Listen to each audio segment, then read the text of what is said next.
Uno de mis videos musicales favoritos es el de uno de mis artistas musicales favoritos, el difunto Johnny Cash.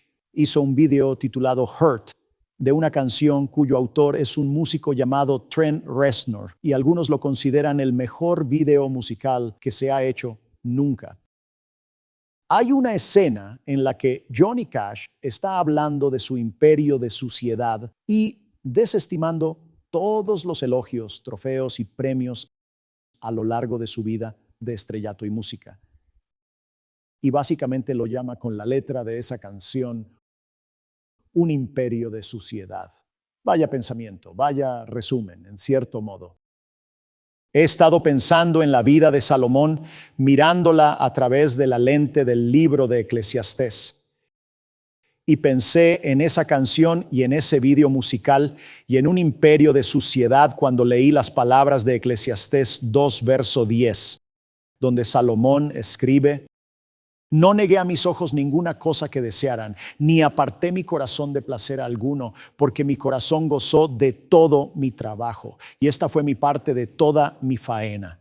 Miré yo luego todas las obras que habían hecho mis manos, y el trabajo que tomé para hacerlas.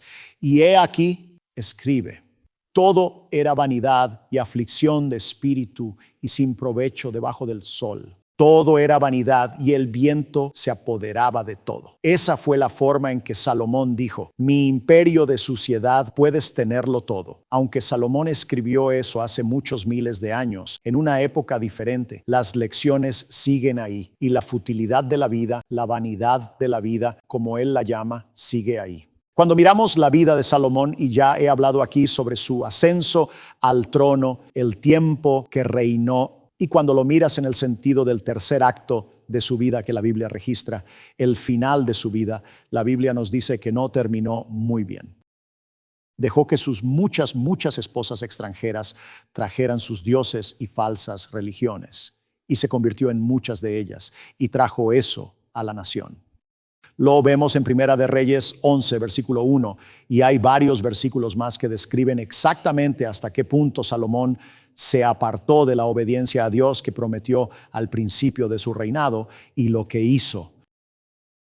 Trajo dioses y diosas falsos, dice en el versículo 6, hizo lo malo ante los ojos del Señor y no siguió plenamente al Señor como su padre David. Fue vencido por el poder, por el dinero, por la fama, y viene bajo una denuncia muy fuerte aquí por Dios. Dice en el versículo 9, el Señor se enojó con Salomón porque su corazón se había apartado del Señor, Dios de Israel, que se le había aparecido 2 veces, y se apartó de los estatutos, leyes y mandamientos de Dios, e introdujo un estilo de vida y una religión completamente diferentes en Israel. Y la historia termina ahí. Dios lo preserva por su promesa anterior a David, su padre, pero la historia termina ahí con una nota deprimente.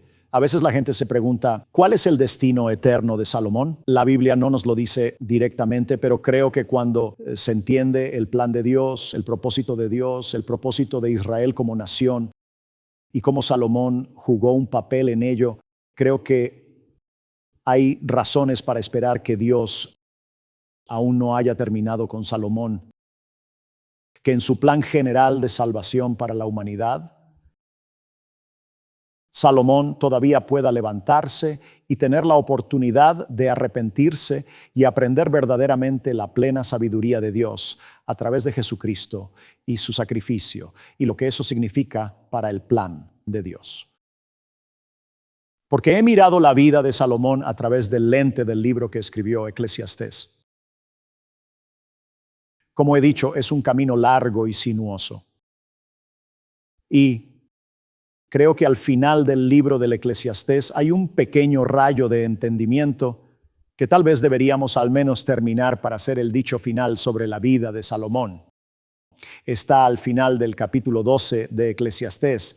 Dice, el fin de todo el discurso oído es este: teme a Dios y guarda sus mandamientos, porque esto es el todo del hombre. ¿Era ese su testamento final? ¿Sus últimas palabras? Su conclusión, después de todo lo que estudió sobre su propia vida y sus altibajos y lo mucho que se había alejado de Dios, hubo un entendimiento de último momento que lo llevó a comprender y dejarnos esas palabras de temer a Dios y guardar los mandamientos. Bueno, creo que ese registro habla por sí mismo y ciertamente nos habla a nosotros de levantarnos cuando a lo largo de ese largo y sinuoso camino podemos tropezar, podemos caer, podemos desviarnos en una dirección diferente, pero la misericordia de Dios, la gracia de Dios es muy, muy generosa.